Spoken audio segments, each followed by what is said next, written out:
Bonjour, bienvenue sur ma chaîne Allez on cuisine. Aujourd'hui nous allons préparer le gratin dauphinois.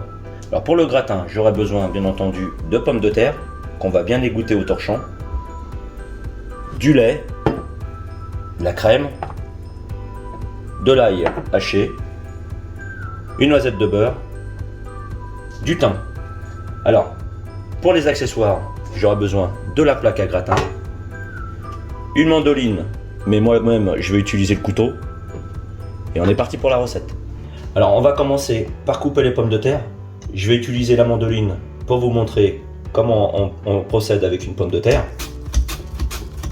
Alors il faut que ça soit très fin. Moi je vais continuer au couteau, je préfère. Allez, on est parti pour le découpage de pommes de terre.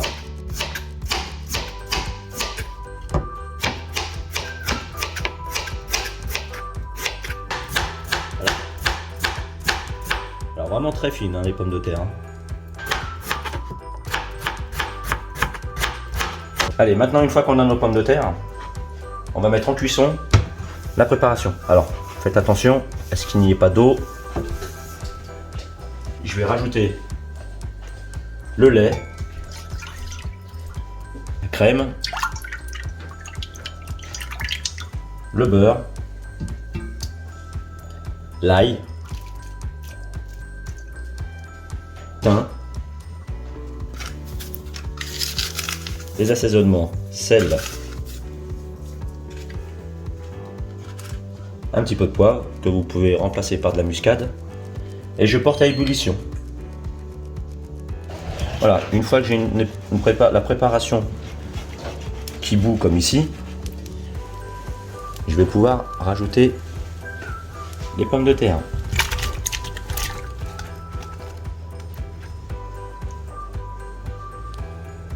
Alors après il y a différentes façons de préparer le gratin. Moi je le prépare comme ça parce que les pommes de terre soient imprégnées de la crème, et je vais laisser comme ça pendant 2 petites minutes. Alors ce qu'on va faire, c'est qu'on va préchauffer notre four. Alors le four préchauffé, pas en four pulsé, vous pouvez le mettre en four traditionnel. Sur la programmation de la température, je vais le mettre à 180 degrés. Alors four traditionnel 180 degrés, et pour le temps de cuisson on verra quand on mettra la plaque au four. Alors ici, une fois que mes pommes de terre sont prises dans la crème, on va attendre un petit peu que au moins la pomme de terre puisse vraiment se ramollir. On débarrasse dans la plaque. Alors à ce stade de la préparation, parce que malheureusement on ne pourra pas rajouter d'assaisonnement une fois que ça part au four, donc on contrôle l'assaisonnement. Pour moi, je vais y rajouter encore un petit peu de sel. Vous faites de même si vous constatez que ça manque d'assaisonnement. Le gratin, c'est un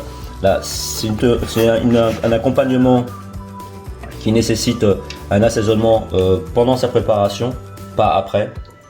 Donc vérifiez bien en quantité de sel. Voilà, une fois que les pommes de terre ont été imprégnées de crème et on voit que la crème a épaissi, je vais pouvoir le débarrasser.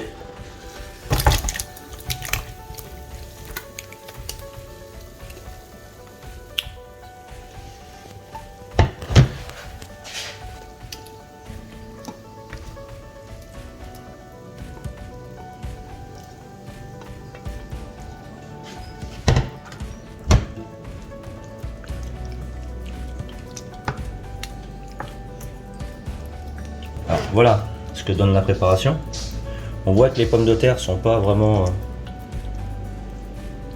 dans la crème. Donc moi ce que je peux vous inviter à faire, c'est de rajouter du lait. Hop. On essaie vraiment de baigner la pomme de terre dedans. Donc rajoutez-y du lait.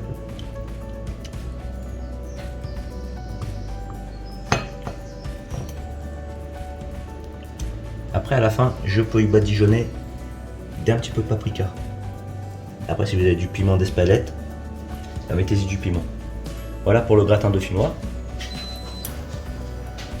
Allez, maintenant au four. 180 degrés pendant 45 minutes.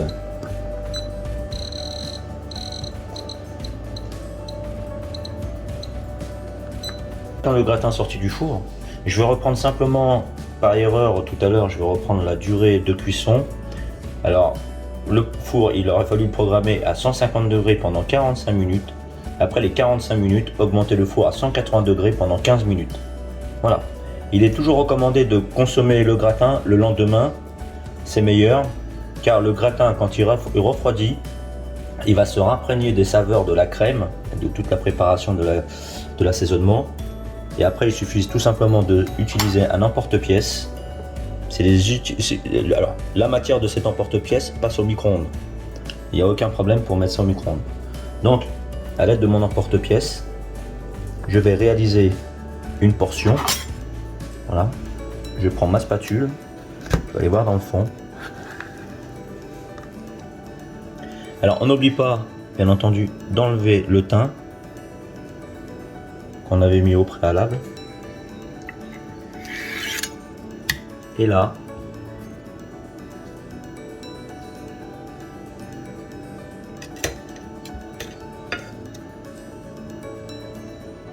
je mets de la spatule pour démouler et j'ai mon gratin dauphinois.